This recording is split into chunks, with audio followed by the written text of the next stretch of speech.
हाँ भाई, तो हमारा टॉपिक चल रहा था internationalisation of business, characteristics of global business, है ना। कैसे इंटरनेशनली जाना है तो क्या करें, ठीक है। और why do businesses go global, कितने रीजंस है इसके, 8 9 10 है, सारे आसान है। एग्जाम में कम से कम कितने लिखने हैं, 6 7, समझे। इजी रीजन से सारे, भयंकर वाले पढ़ चुके हैं, सारे रीजंस पढ़ा दिए थे।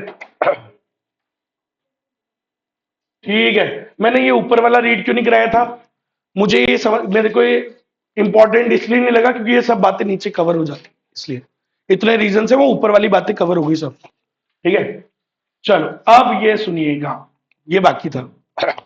तो हम पढ़ रहे थे कि आजकल जो फर्म्स हैं वो इंटरनेशनल बहुत एक्सपेंशन कर रही हैं। इंडियन फर्म्स अब्रॉड जा रही है, वहां की फर्म्स यहाँ पे भी खूब आ रही है धमाधम, तो मतलब ग्लोबलाइजेशन बहुत चल रहा है, समझ गए।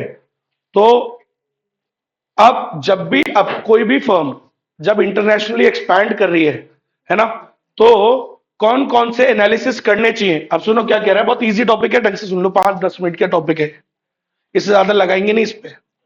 तो जब भी अपने को मान लो, फॉर एग्जाम्पल कोई भी कंपनी ले लो आप, कौन सी कंपनी ले, बोट, बोट इंडियन कंपनी है। Now suppose it wants to expand in other countries, वो चाह रहा है कि यार विदेश में अपना बिजनेस को एक्सपैंड करना चाह रहा है, तो एक्सपैंड करना चाह रहा है तो उसे कौन कौन से एनालिसिस करने चाहिए। तो अब सुनो कौन कौन से करने चाहिए, 3 एनालिसिस करने चाहिए। एक, multinational environment analysis. Multinational environment analysis क्या होता है वो बताऊंगा। एक कौन सा करना चाहिए, रीजनल एनवायरमेंट एनालिसिस। और एक कौन सा करना चाहिए, कंट्री एनवायरमेंटल एनालिसिस। ठीक, अभी इनका थोड़ा थोड़ा सा फर्क है बस, ठीक है, बस वो सुन लो और खत्म है काम। चलो लो सामने देखो, तो मैंने बोला 3 टाइप के एनालिसिस करने चाहिए, ठीक है। इधर लिख लो आप, इधर लिख लो, before before expanding into abroad, three analysis three analysis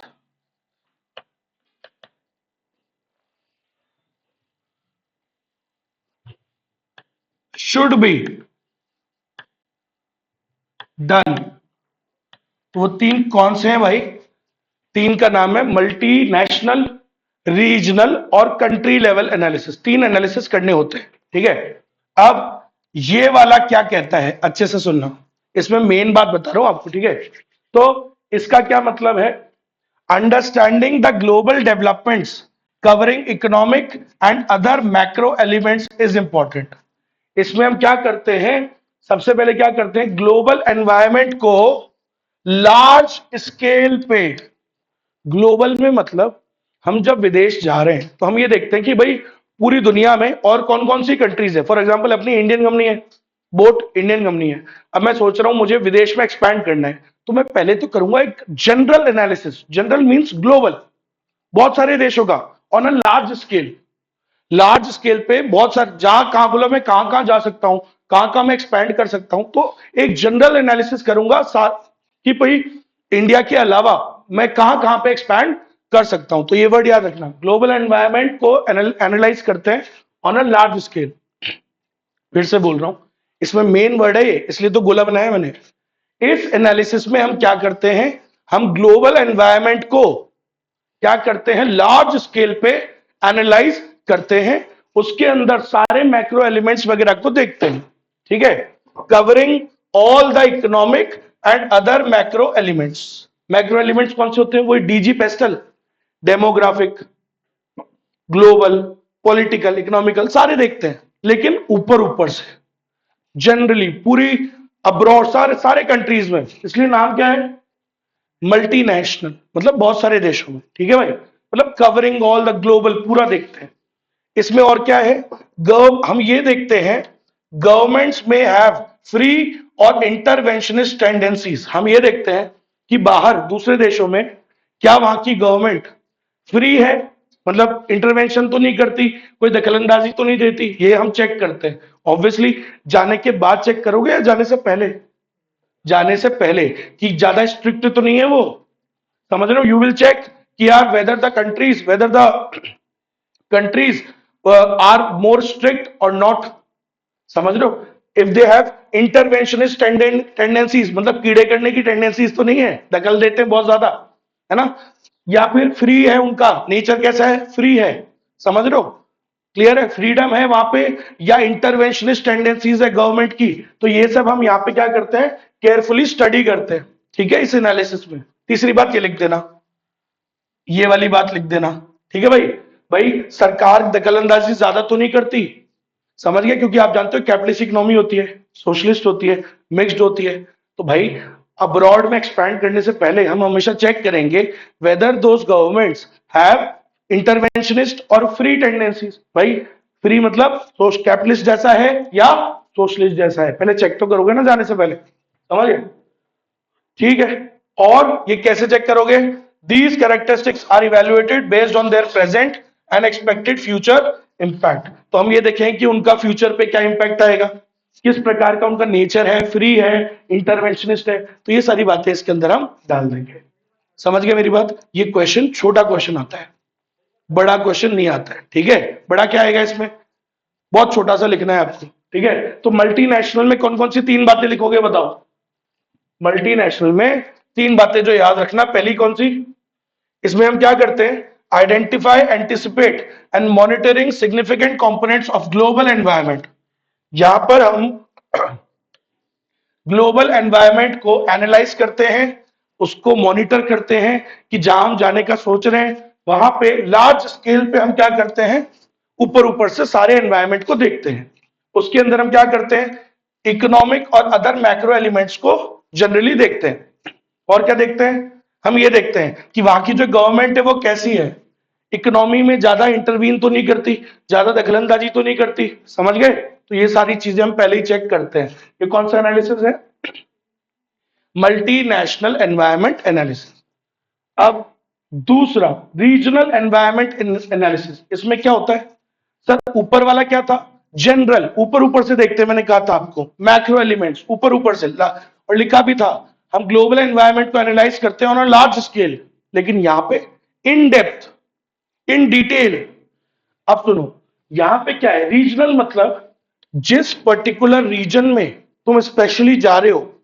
अभी तुमने एनालाइज किया था जो किस पे किया था, लार्ज स्केल पे, है ना, ऊपर ऊपर से सारे देशों का किया था, ग्लोबल एनवायरनमेंट का किया था। अब कर रहे हो स्पेसिफिकली, तुम जहां जा रहे हो, जिस रीजन में काम करने जा रहे हो। फॉर एग्जाम्पल आप यूएसए में जा रहे हो, क्लीवलैंड में, या टेक्सास में जा रहे हो, या बॉस्टन में जा रहे हो। तो फॉर एग्जाम्पल जिस स्पेसिफिक जगह तुम जा रहे हो, समझ गए? जैसे जयपुर है, जयपुर तो बहुत बड़ा है, लेकिन जयपुर में किस जगह कोचिंग लगा रहे हो सर? मैं कह रहा हूं बजाज नगर में लगा रहा हूं, तो बजाज नगर था स्पेसिफिक रीजन, समझ गए मेरी बात? फिर से एक एग्जांपल देता हूं, बहुत छोटा सा ना, जगह दिख जाए, देखो ये हुआ ग्लोबल एनवायरनमेंट, पूरा ग्लोब। ग्लोब देखा है सबने? ग्लोब देखा है? ग्लोब देखा है ना, पक्का ना? कौन किसकी बात कर रहा हूं? गोला सा होता है, गोले को घुमाते हैं, ऐसे बीच में क्या होता है, ये होता है रेडियस। क्या बोलते हैं इसको? रेडियस होता है, रेडियस। क्या बोलते हैं ग्लोब के बीच में ये लाइन जा रही है जो, क्या बोलते हैं इसको? इक्वेटर। अरे वाह यार, पता है तुमको इक्वेटर मतलब, नाइस। अच्छा इसको इसको क्या बोलते हैं जो ऊपर ऊपर होता है, ये कौन सा पोल है? अरे मैं तो एक ही बना रहा हूं, ये ऊपर वाली, ये नॉर्थ पोल, ये, और ये इधर इधर इधर इधर इधर इधर वाले जो देश होते हैं, यहाँ पे क्या होती है, गर्मी ज्यादा होती है। अच्छा अच्छा, अच्छा चलो, सब मतलब जानते तो हो तुम लोग, ऐसी बात नहीं है, मतलब कॉमर्स से बोला सर हम तो यही जानते हैं। चलो, तो मेरा कहने का मतलब समझो, ग्लोबल एनवायरनमेंट मतलब पूरा ग्लोबली एनवायरनमेंट को एनालाइज करना, कहां कहां अपन जा सकते हैं, लार्ज स्केल पे मोटा मोटा ऊपर से देखना, ये होता है ग्लोबल एनवायरनमेंट एनालिसिस। और अब हम क्या पढ़ रहे हैं, रीजनल। भाई तुम स्पेसिफिकली कौन से रीजन में जा रहे हो, फॉर एग्जाम्पल तुम यहां कहीं जा रहे हो, तो इसका इन डेप्थ इवेल्युएशन करना, ये क्या कहलाता है, रीजनल। क्या कहलाता है, रीजनल।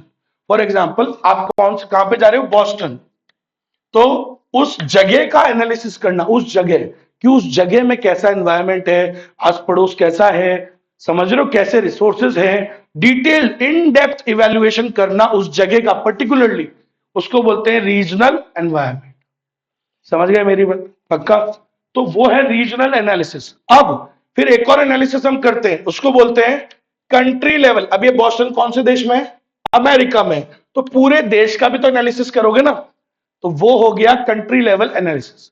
तो समझ गया, तीन एनालिसिस, एक ग्लोबल पूरे का, एक कंट्री का, और एक उस पर्टिकुलर जगह का।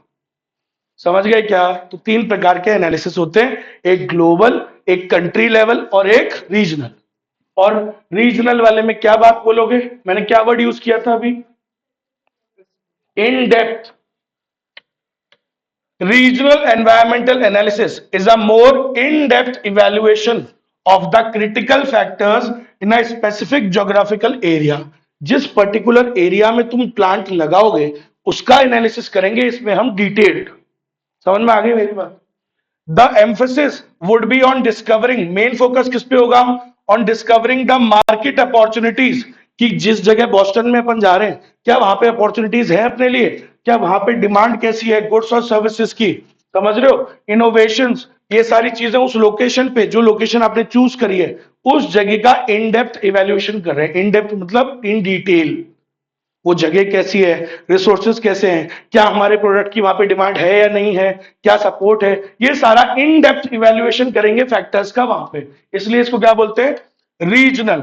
रीजन मीन उस स्पेसिफिक रीजन में जहां हम जा रहे हैं, चोजन लोकेशन में। आगे बात समझ में? पक्का? ठीक। अब लास्ट है, जिस देश में जा रहे हो उसका तो करोगे ही ना, समझ गए, क्योंकि हर देश का एनवायरनमेंट क्या होता है, अलग। फॉर एग्जांपल आप तीन देशों में बिजनेस को एक्सपैंड कर रहे हो, तो अमेरिका का एनवायरनमेंट अलग होगा, समझ गए, यूके का अलग होगा, ऑस्ट्रेलिया का अलग होगा। सो इन तीनों का अलग अलग एनालिसिस करोगे, क्योंकि तीनों में देश अलग अलग है, तो गवर्नमेंट अलग अलग है, तो इनका कंट्री लेवल एनालिसिस बोलते हैं। इसको क्या बोलते हैं? Country level analysis. समझ गए मेरी बात? ये है। चलो, तो कंट्री लेवल एनालिसिस में क्या लिखोगे sir? In this we study the economic factors, legal, political, cultural factors. समझ गए, उस पर्टिकुलर देश में कैसी इकोनॉमी है, कैसी पॉलिटिक्स है, क्या पॉलिटिकल फैक्टर्स है, लीगल फैक्टर्स कैसे हैं, तो उसका एक डीपर लुक हम देखेंगे जिस देश में हम जा रहे हैं। जैसे सब कॉन्टिनेंट होता है ना, रीजनल वो है या फिर डिस्ट्रिक्ट? रीजनल है, उस रीजनल तो है बिल्कुल स्पेसिफिक, उसी डिस्ट्रिक्ट कह लो या उस एरिया कह लो। कंट्री ओवरऑल पूरे देश का हो गया, और ग्लोबल उससे भी बड़ा, सब कवर हो गए। हाँ जैसे कंट्री होगी वैसे रीजन होगा, बिल्कुल ऑब्वियसली। तो लेकिन फिर भी जैसे आपको बता देता हूँ, यूएसए, आपको पता है यूएसए का नाम क्या है, फुल फॉर्म क्या है? ये पहले से लिखा हुआ अब ये सब क्या है? ये सब अलग अलग एरियाज थे जिनको यूनाइट किया गया, और आज भी इनकी अलग, ये जो अभी इसने जो सवाल किया उससे मेरे को ये बात याद आई कि यूएसए में अलग टाइप की पॉलिटिक्स चलती है, पता है आपको? अपने इंडिया जैसा नहीं है, अपना ज्यादा यूनाइटेड है, उनका इतना नहीं है। आज वहां पे अभी भी अगर वो चाहे स्टेट्स तो वो अलग हो सकती है उनसे। समझ गया आप मेरी बात? हमारा जब देश को आजाद, जो आजादी के बाद किसने यूनाइट किया था आपको पता होगा? सरदार वल्लभ भाई पटेल। एंड इतना दिमाग लगाया उन्होंने कि भाई बाद में ये इजीली टूट ना पाए हमारा देश, इसलिए हमारा देश बहुत स्ट्रांग है। उन गधों का देश ऐसा है, उनके जो प्रोविजंस हैं वो इस प्रकार के हैं कि वो अभी भी क्या हो सकते हैं, they can separate themselves from USA. ये टाइप की पॉलिटिक्स चलती है। तो अब आप समझे, अगर आप बॉस्टन में जा रहे हो, टेक्सास में जा रहे हो, तो आपको उसका भी एनालिसिस करना पड़ेगा और उस देश का भी करना पड़ेगा, क्योंकि दोनों अलग अलग है। समझ गए? उस पर्टिकुलर रीजन का भी करोगे कि वहां पे क्या सिस्टम चलता है, और पूरे देश का भी करोगे और ग्लोबल का भी करोगे। तो तीन प्रकार के एनालिसिस होते हैं। छोटा क्वेश्चन इसमें से बनता है, तो आप बात याद रखना कि कभी भी आपको बोले कि विदेश जाने से पहले, बिजनेस को एक्सपैंड करने से पहले तीन प्रकार के एनालिसिस करने चाहिए। Number 1 multinational, number 2 country level, number 3 regional level. ऐसे सीक्वेंस में याद रखो। मल्टीनेशनल में क्या है? We are covering the global environment, बहुत सारे देश का करें, बहुत सारे देशों का, global environment on a large scale. समझ गए? इसमें हम थोड़े बहुत मैक्रो एलिमेंट्स को कंसीडर करते हैं, बस ये बात लिख देना। सेकंड वाले में क्या करोगे? Country level analysis. जिस पर्टिकुलर देश में हम जा रहे हैं वहां का एनालिसिस करते हैं और सारे ये फैक्टर्स हम देख लेते हैं, ये सारे नाम, ठीक है। फिर हम करेंगे रीजनल लेवल एनालिसिस। रीजन में तो ऊपर ऊपर से नहीं, वहां तो इन डेप्थ करना पड़ेगा। जिस जगह जा रहे हो वहां पे थोड़ी ऊपर ऊपर से देखोगे। जिस जगह जा रहे हो, सोचो गलत जगह चले गए तो वहां जाके जाने के बाद थोड़ी करोगे, तो इसलिए जाने से पहले इन डेप्थ उस जगह का एनालिसिस हम करेंगे। क्लियर है? इतनी सी बात, बस खत्म। तो ये टॉपिक हो चुका है फिनिश। छोटा सा टॉपिक था, लेकिन मैं फिर बोल रहा हूं अंडर एस्टिमेटेड होते हैं ये क्वेश्चंस। आ जाते हैं, बहुत अच्छे होते हैं, इजी होते हैं, छोड़ना ही नहीं। आज बता रहा हूं आपको, कोई भी टॉपिक छोड़ के नहीं जाओगे आप कोई भी चैप्टर के अंदर। समझ में आ गई मेरी बात? हर टॉपिक इक्वली इंपॉर्टेंट है, इतना समझ लो आप। क्लियर है? इजी से इजी, टफ से टफ, सारे क्वेश्चंस इंपॉर्टेंट होते हैं। चलो, तो ये भी हो गया। उठाओ। अब तो क्या है, ये वाले डीजी पेस्टल उठाते हैं। हाँ भाई, तो अब हम पढ़ने जा रहे हैं डीजी पेस्टल वाला topic, macro environment. Start theory वाला जो है, कहा था मैंने डिफिकल्ट वाला पहले हो जाएगा, फिर ये करेंगे। अब देखो भाई, फिर से वही बात स्टार्ट करते हैं, यहां से टॉपिक की क्वेश्चन आ जाते हैं। स्ट्रेटेजी और बिजनेस एनवायरनमेंट। देखो भाई, अपन सब ने पढ़ा था फर्स्ट चैप्टर में स्ट्रेटेजिक मैनेजमेंट की लिमिटेशंस। क्या होती है स्ट्रेटेजिक मैनेजमेंट की लिमिटेशंस? सर पहला ही पॉइंट था, सर स्ट्रेटेजिक मैनेजमेंट कैसी प्रोसेस होती है? सर बहुत ही कॉम्प्लेक्स और टर्बुलेंट। सर कॉम्प्लेक्स इसलिए बोलते हैं क्योंकि वो क्या होता रहता है? चेंज। बिजनेस एनवायरनमेंट क्या होता है? डायनामिक, बदलते रहता है। कभी कुछ गवर्नमेंट में बदल गया, कभी सरकार बदल गई, कभी इकोनॉमिक मान लो कुछ डिप्रेशन आ जाता है, कभी रिसेशन आ गया, कभी एक्सपेंशन हो गया, कभी सोशल चेंज आता रहता है, कभी टेक्नोलॉजिकल चेंज आता रहता है, कुछ ना कुछ बदलते ही रहता है। कभी कॉम्पिटिटर ने कुछ कर दिया। तो सर बिजनेस एनवायरनमेंट क्या होता है? डायनामिक होता है। और मैंने आपको स्टार्ट करने से पहले ही चैप्टर समझाया थी एक बात, कि बिजनेस आइसोलेशन में काम नहीं करता है। समझ गए?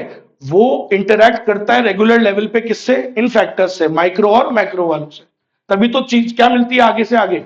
अपॉर्चुनिटीज और थ्रेट्स। चीजें बदलती हैं, चीजें बदलने से क्या निकलती है? अपॉर्चुनिटी और थ्रेट। बदलेगी नहीं तो क्या होगा? फिर कुछ भी नहीं होगा सर।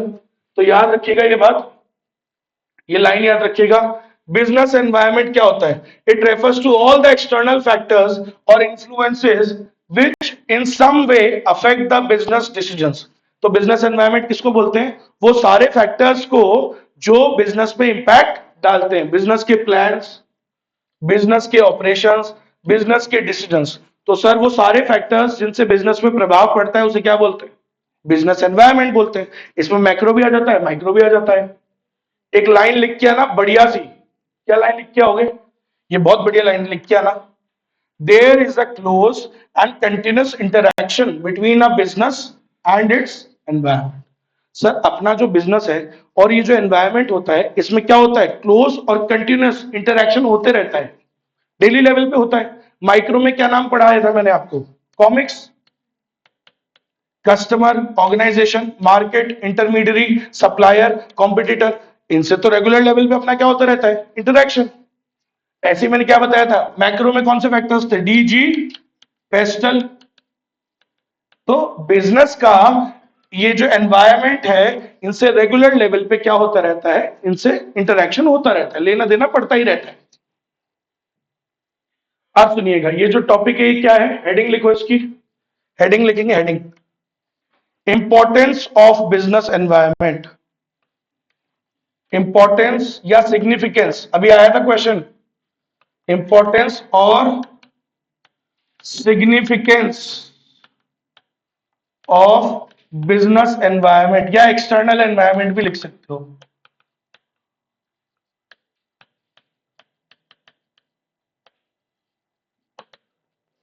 बहुत ही फर्जी इजी टॉपिक है, अभी याद करा दो। देखो सामने 5 पॉइंट्स है। पहला पॉइंट, सर बिजनेस एनवायरनमेंट काय में मदद करता है? Sir it gives directions to the business. हमें आगे बढ़ना है किस डायरेक्शन में? कौन दिखाता है? यही दिखाता है। जब चीजें बदलती हैं तो हमें अपॉर्चुनिटीज मिलती हैं और हम उसी डायरेक्शन में काम करते हैं। फिर समझ रहे हो, कोई नई टेक्नोलॉजी आई, कोई नई चीज आई, तो हम फिर उस डायरेक्शन में काम करना स्टार्ट कर देते हैं। तो बिजनेस एनवायरनमेंट हमें क्या दिखाता है? It gives directions to the business. ठीक है, कि हम अब आगे क्या करें, हमारा आगे का क्या डिसीजन होगा, क्या एक्शन होगा, ये हमें कौन दिखाता है? Business environment. So business environment helps in determining opportunities and threats. मैंने आपको बताया था एक्सटर्नल एनवायरनमेंट हमें क्या पता, जब हम एक्सटर्नल एनवायरनमेंट का एनालिसिस करते हैं तो हमें क्या पता लगती है? अपॉर्चुनिटीज का और थ्रेट्स का। चीजें बदलती हैं, पॉलिटिक्स बदल गई, तो अब क्या पता आपके लिए कुछ नए चीजें निकल के आए। इकोनॉमिक एनवायरनमेंट बदल रहा है, क्या पता कुछ नया निकल के आए। तो जब चेंज होता है एनवायरनमेंट तो कुछ ना कुछ अपॉर्चुनिटीज और थ्रेट्स आते हैं। तो वो थ्रेट्स पता करने में कौन मदद करता है हमें? External environment. जब हम मॉनिटरिंग करेंगे, हम नजर रखेंगे, तभी तो हमें पता लगेगा कि आने वाली क्या अपॉर्चुनिटीज है, आने वाली क्या थ्रेट्स है। समझ में आई मेरी बात? इसलिए रेगुलर लेवल पे हमें सारी चीजों पे नजर रखनी चाहिए। क्या आप कभी ग्लोबल न्यूज सुनते हो?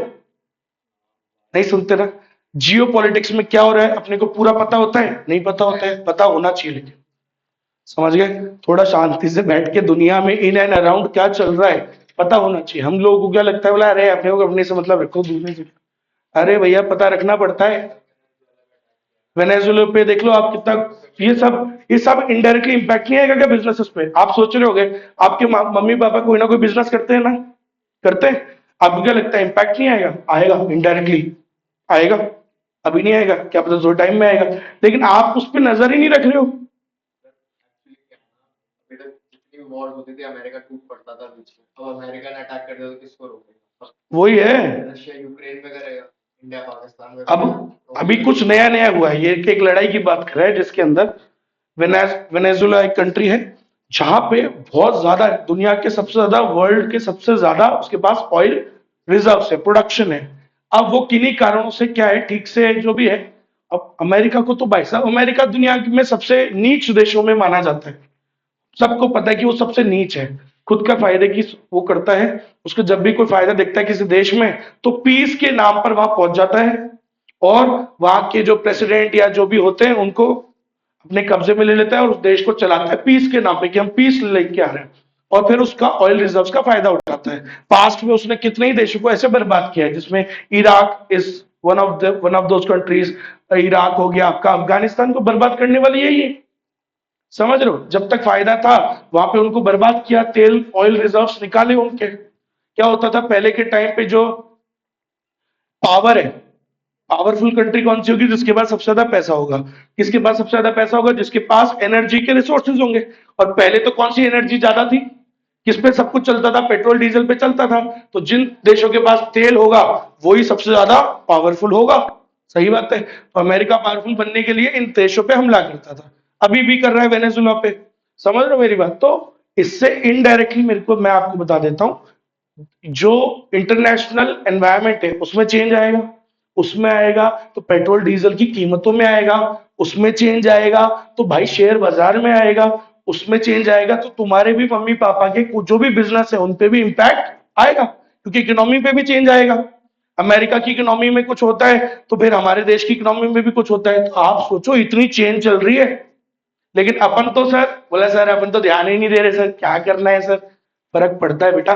तो यही तो वो कह रहा है कि बिजनेस एनवायरनमेंट बदलता है तो वो उससे क्या निकल के आती है? कुछ अपॉर्चुनिटीज और कुछ थ्रेट्स। ये जो लड़ाई वड़ाई होगी या हो रही है, इससे क्या निकलेगा भारत के लिए? कुछ अपॉर्चुनिटीज और थ्रेट्स। समझ में आई मेरी बात? तो इसलिए नजर रखनी चाहिए हमेशा एनवायरमेंट्स पे, सारे एनवायरमेंट पे, डीजी, पेस्टल, माइक्रो, मैक्रो, हर चीज पे नजर रखनी चाहिए अगर आप बिजनेस में हो तो। समझ में आ गई मेरी बात? सो ये सारी बातों पे ध्यान देना चाहिए। क्यों? क्योंकि इससे क्या निकल के आती है सर? बिजनेस एनवायरनमेंट की पहली इंपॉर्टेंस क्या है? It helps in determining opportunities and threats. Sir जब हम कोई भी बिजनेस और जब एनवायरनमेंट में इंटरेक्शन होता है तो क्या निकलती है उससे? अपॉर्चुनिटीज और थ्रेट्स निकलती है। समझ में आ गई मेरी बात? चलो, और ये मदद काय में करती है? It helps us to find new needs and wants of the consumers. जब एनवायरनमेंट बदलते हैं तो हमें पता लगता है कि भाई कंज्यूमर्स की नई नीड्स के बारे में, उसको क्या नया चाहिए, उसकी क्या नई वांट्स है, क्या कानून में बदलाव हुए हैं, क्या समाज में बदलाव आ रहा है। और इससे हमें पता लगता है कि हमें आगे क्या चेंजेस करने हैं अपने प्रोडक्ट में। समझ गए? And it tells what new products the competitors are bringing, क्योंकि कॉम्पिटिटर भी किसका पार्ट है? माइक्रो का।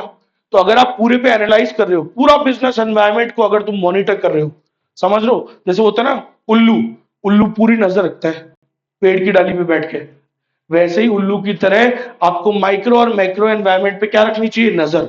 और उसी में आता है कॉम्पिटिटर। तो अगर आप जो इंसान उल्लू की तरह नजर रख रहा है पूरे पे, उसको पता होगा कि उसका कॉम्पिटिटर क्या कर रहा है, उसको पता होगा कि कंज्यूमर्स को आगे से आगे क्या नई चीजों की जरूरत है, कंज्यूमर के क्या ट्रेंड्स हैं, क्या बदलाव हो रहे हैं, कंज्यूमर का टेस्ट प्रेफरेंस फैशन कैसे बदल रहा है, उसको सब चीज का ज्ञान होगा।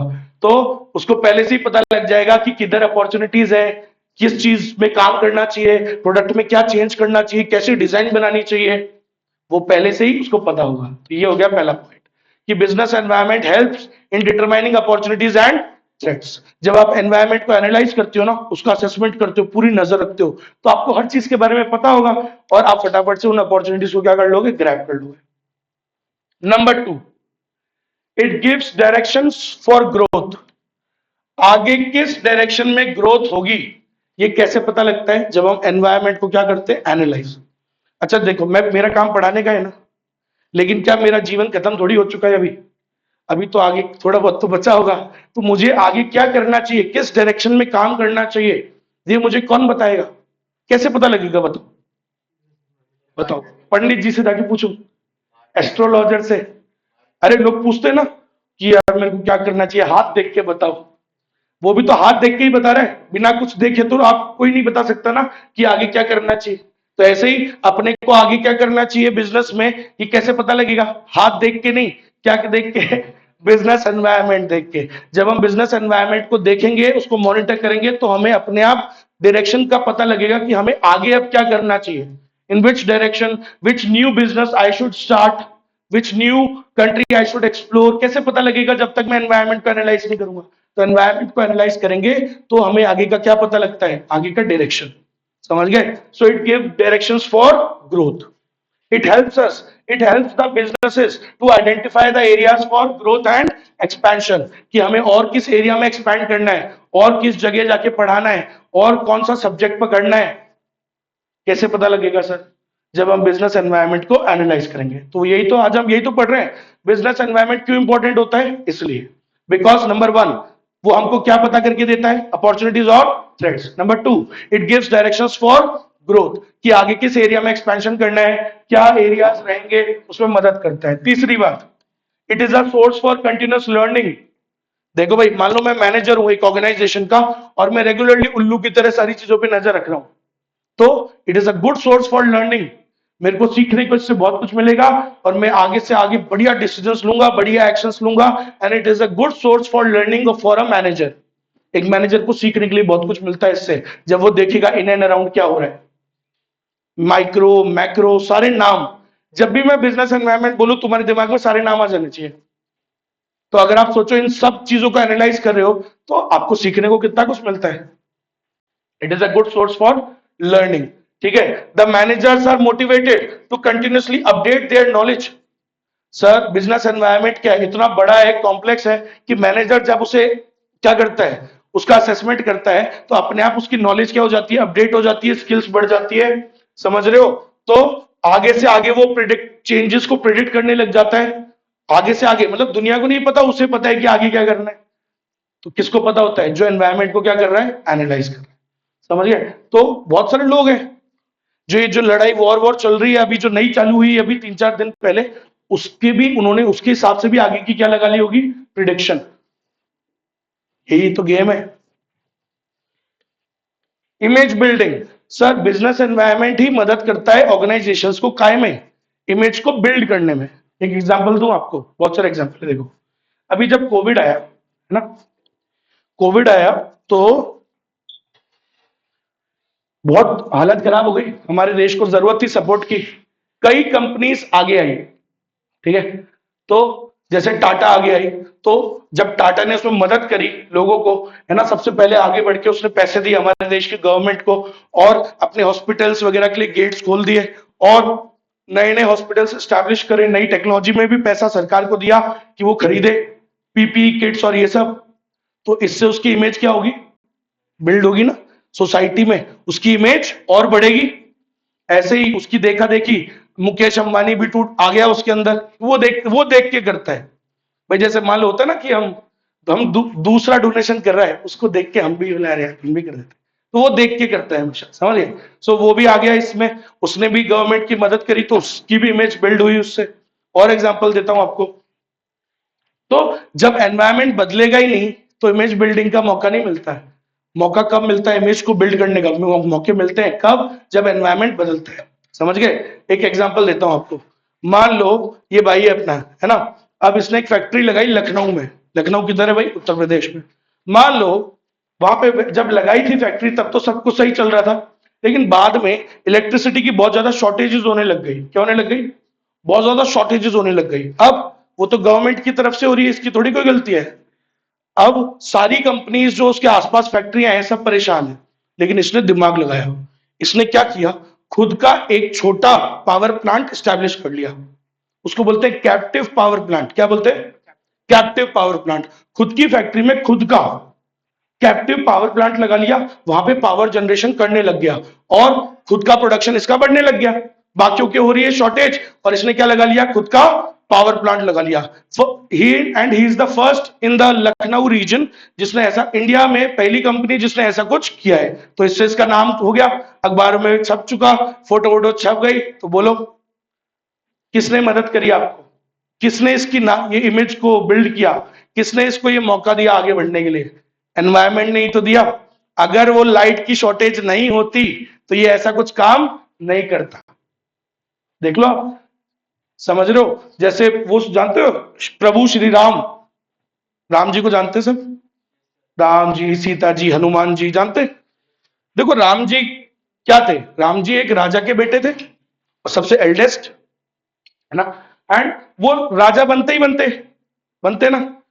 तो अगर वो सिर्फ राजा बनते, मान लो राजा बन भी जाते, उनकी लाइफ में कोई प्रॉब्लम नहीं आती। सोचो कोई, तुम सबको पता है ना स्टोरी, या पता नहीं जरूरत है, सब जानते हैं ना स्टोरी। तो मान लो उनकी लाइफ में कोई प्रॉब्लम नहीं आती, कोई कुछ नहीं होता, तो वो क्या बन जाते? राजा। और हमको उनके बारे में पता भी नहीं लगता, दुनिया को उनके बारे में पता नहीं लगता। क्यों लगता? पता है आज उनको प्रभु भगवान की तरह क्यों पूजा जाता है? उनको भगवान, वो भगवान कैसे बन गए? क्योंकि उनकी लाइफ में क्या क्या आई? बहुत सारी प्रॉब्लम्स।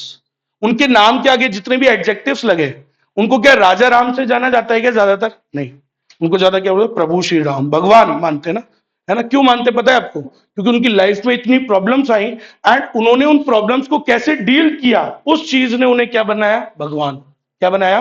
भगवान। तो क्या सीखे उस स्टोरी से? बहुत कुछ सीखने को मिलता है कि कैसे आप प्रॉब्लम्स को डील करते हो। प्रॉब्लम्स ही तो आपको आगे भगवान बनने का मौका देती हैं।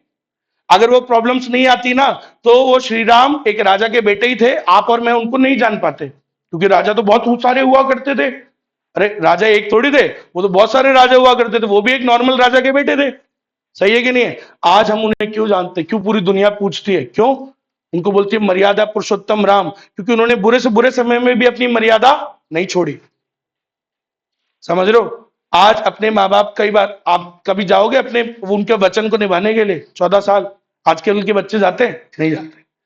समझ गए? सोचो वो भी थर्ड वाली जो मदर है, जो स्टेप मदर है, उनके वादे को पूरा करने के लिए आप जाओगे कभी? चलो चले भी गए तो आप उनको कोसोगे नहीं क्या? बोलो बताओ उसकी वजह से ऐसा हो गया, लेकिन उन्होंने कभी कोसा नहीं, है ना।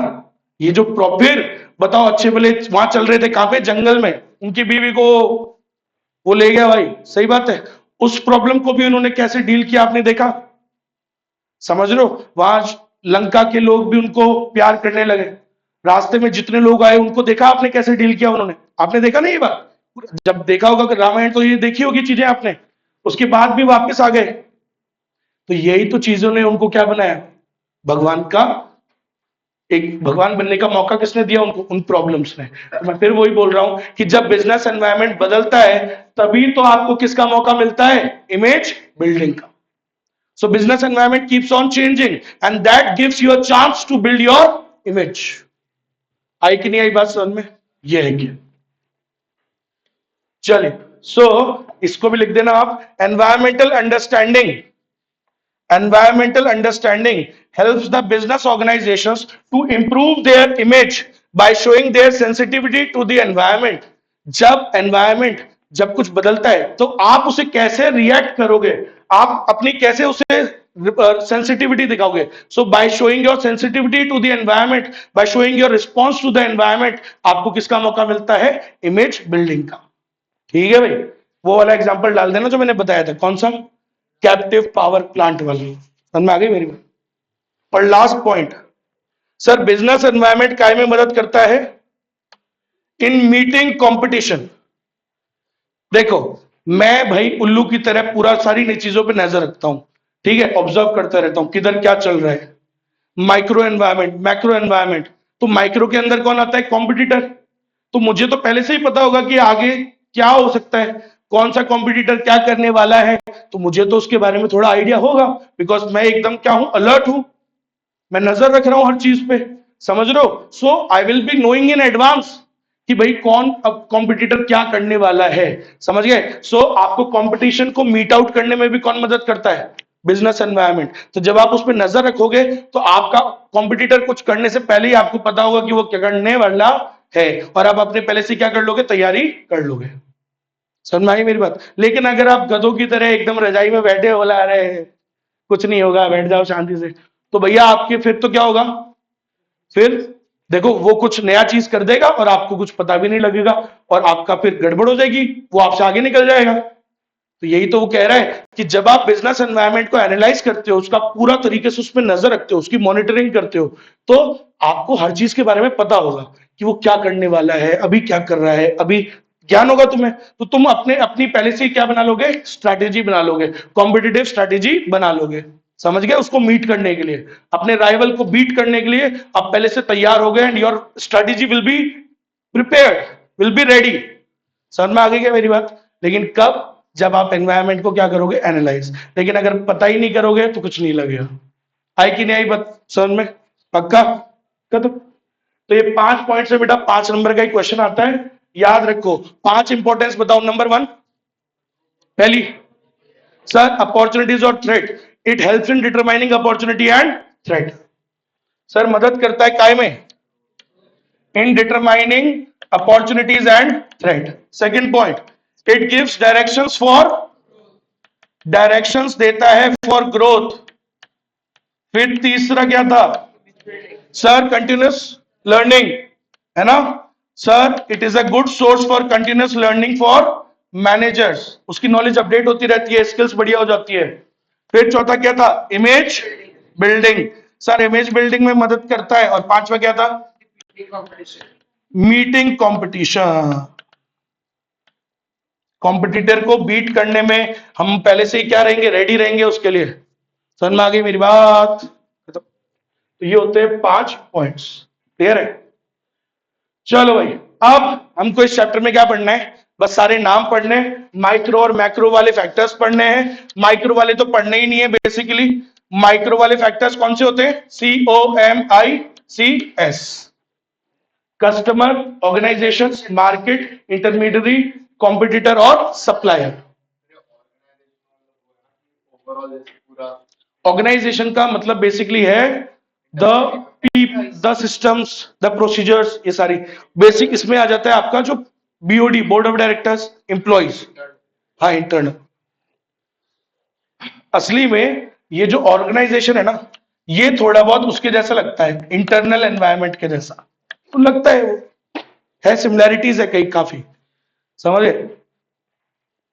चलो खैर, माइक्रो एनवायरनमेंट क्या होता है अच्छे से समझना.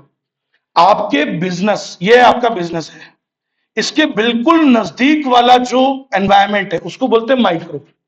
जिनसे आप डेली, जिनसे क्या हो रहा है, डेली इंटरेक्शन हो रहा है. आप क्या हो, मेरे कस्टमर्स, हो रहा है ना डेली इंटरेक्शन, हो रहा है या नहीं, बोलो, हो रहा है या नहीं, हो रहा है डेली इंटरेक्शन. कस्टमर हो गया, कॉम्पिटिटर से भी इंटरेक्शन होता रहता है. समझ गया मेरी बात. कभी वो कुछ कर रहे हैं, वो चेंज कर रहे हैं, कभी फिर हम कुछ चेंज कर रहे हैं, चलता रह रहा है. समझ गया मेरी बात. अरे हाँ ना, तो बोलो. सही है. तो और क्या होता है, इंटरमीडियरी, सप्लायर, सप्लायर से भी डेली इंटरेक्शन होता रहता है. तो ये क्या है, समझ गए. माइक्रो जो फैक्टर्स होते हैं वो आपसे डेली इंटरेक्ट करते हैं, बिजनेस के आसपास वाला एनवायरनमेंट होता है, और वो डेली लेवल पे क्या करता है, इंटरेक्ट करता है, इमीडिएट. और ये वो फैक्टर्स होते हैं जिनसे बिजनेस पे तुरंत प्रभाव पड़ता है, तुरंत, लॉन्ग टर्म में नहीं, तुरंत. सोचो, सप्लाई, आज मान लो मेरा टेस्ट है, मॉक टेस्ट इकोनॉमिक्स का, मेरी बात समझना, आज सप्लायर ने मान लो छुट्टी मार ली, तबीयत खराब है, या जानबूझ के मेरे को नहीं दे रहा, बोला सर आज तो मैं हुई नहीं, तो क्या होगा, मेरा टेस्ट अफेक्ट होगा या नहीं होगा? होगा ना। मैंने उसको बोला हुआ है कि 1 बजे पेपर है, 12 बजे पेपर पहुंच जाना चाहिए, मान लो पेपर नहीं पहुंचा तो इफेक्ट हुआ। समझ गए मेरी बात? कस्टमर्स, कस्टमर्स डेली इफेक्ट करते हैं। आज मान लो तुम्हें लग रहा, बोले यार सर तो अच्छा नहीं पढ़ाते यार, क्या घटिया पढ़ाते, तो तुम मान लो बिल्कुल ही नाराज हो गए, सारे क्लास छोड़ के चले गए, क्या इफेक्ट नहीं करेगा क्या? वुड इट इफेक्ट और not? It would affect. Market में ये बात जाएगी, लोगों को पता लगेगी, तो नाम खराब होगा, आगे की डिमांड पे प्रभाव पड़ेगा, नहीं पड़ेगा? पड़ेगा। आया समझ में? तो ये जो फैक्टर्स होते हैं बिल्कुल जो आसपास के होते हैं, इसको क्या बोलते हैं हम? Micro environment. एंड इनसे बिजनेस पे इमीडिएट प्रभाव पड़ता है, they affect the daily functioning of the business. Clear है? लेकिन जो मैक्रो वाले होते हैं, इनसे तुरंत नहीं प्रभाव आता और इमीडिएट नहीं आता, समझ गए?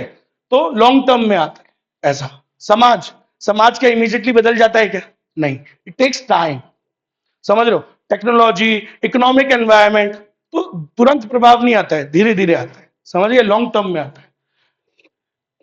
क्लियर है? तो चलो माइक्रो वाले के बारे में पता कर लेते हैं थोड़ा सा, क्योंकि मेन पढ़ना तो मैक्रो है, माइक्रो तो खत्म है अभी। ये लो, माइक्रो एनवायरनमेंट क्या होता है? It is related to the small area और the immediate periphery of an organization. तो ऑर्गेनाइजेशन के जो बिल्कुल इमीडिएट वाला जो होते हैं फैक्टर्स, वो सारे कौन से होते हैं? माइक्रो वाले।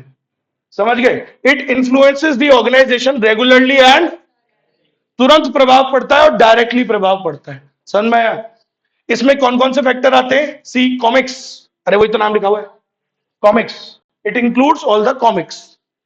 फिर सर माइक्रो वाले जो फैक्टर्स हैं वो हर बिजनेस के स्पेसिफिक होते हैं। सही बात है। आज मेरे 3 बिजनेस हैं, फार्मिंग का भी काम है, एग्रीकल्चर का, एक मैरिज का, वो मैरिज गार्डन इवेंट्स का भी काम है, एक पढ़ाने का भी काम है। अब मेरी बात समझना, और एक मेरे फादर की फैक्ट्री है, वो भी चलानी पड़ती है, चला रही है। अब सुनो मेरी बात को ना, एग्जाम्पल, हर बिजनेस के जो माइक्रो वाले फैक्टर्स हैं वो तो अलग होंगे ना। आज यहां तुम मेरे कस्टमर्स हो, वहां अलग टाइप के कस्टमर्स हैं। फिर तो माइक्रो फैक्टर्स हर बिजनेस के क्या होते हैं? स्पेसिफिक। लेकिन मैक्रो फैक्टर्स सबके लिए सेम होते हैं। राजनीति, पॉलिटिकल एनवायरनमेंट तो सबका सेम है ना। अरे प्रधानमंत्री तो सारे बिजनेसों के लिए सेम ही होता है, गवर्नमेंट तो सबके लिए सेम ही है, गवर्नमेंट के जो लॉज हैं वो तो सबके लिए सेम ही है, इकोनॉमिक एनवायरनमेंट जो पूरे देश का है वो तो सबके लिए सेम है। पूरी इकोनॉमी में डिप्रेशन आया है तो क्या सिर्फ मेरे बिजनेस में थोड़ी आएगा, सभी के में आएगा। जोर से बोल। वो भी हर बिजनेस के लिए स्पेसिफिक नहीं है, वो कोई सेक्टर के लिए हो सकता है, हाँ पूरे रीजन, पूरी इंडस्ट्री के लिए है, लेकिन हर बिजनेस का तो अलग अलग नहीं होता ना। आप समझ गए क्या? तो एक लाइन याद रखना, माइक्रो एनवायरनमेंट के जो फैक्टर्स होते हैं they are specific to every organisation. हर ऑर्गेनाइजेशन के क्या होंगे? अलग। आई बात समझ? तभी तो बोला। लेकिन जो मैक्रो वाले होते हैं they are general to all. General का मतलब वो सभी के लिए एक जैसे होते हैं, लेकिन माइक्रो वाले फैक्टर्स सबके अलग होते हैं, स्पेसिफिक। आया क्या समझ में? सर माइक्रो एनवायरनमेंट में क्या क्या आ जाते हैं? अरे सारे नाम बोल दो वापस से। Sir it includes the employees of the firm है। ये तो नाम ही नहीं आया कॉमिक्स में, आया है सीओ, ऑर्गेनाइजेशन, बोला था ना मैंने, तो ये ऑर्गेनाइजेशन में आ गया ना सर।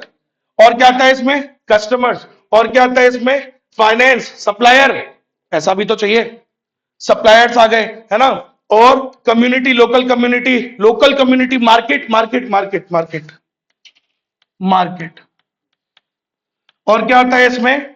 आपका डायरेक्ट कॉम्पिटिटर, आपके राइवल्स, तो सब आ गया ना सर। ये सारे कौन से फैक्टर्स होते हैं? माइक्रो एनवायरनमेंट फैक्टर्स होते हैं। इसमें कॉमिक्स आ जाता है, ये बिल्कुल बिजनेस के आसपास वाले होते हैं, ये बिजनेस को डेली लेवल पे इफेक्ट करते हैं, डायरेक्टली इफेक्ट करते हैं। एंड ये इमीडिएट पेरिफेरी वाले फैक्टर्स होते हैं, तुरंत प्रभाव करते हैं, डेली इनसे इंटरेक्शन होता है। खत्म? लिख दोगे इतना माइक्रो में? खत्म। चलो तो आज के लिए इतना ही बस। अब हमको क्या पढ़ना है? ये डीजी पेस्टल। थोड़ा जल्दी जल्दी पढ़ेंगे, बोरिंग वाले टॉपिक्स होते हैं, मेरे को खुद पढ़ाने में मजा नहीं आता, लेकिन छोड़ नहीं सकते।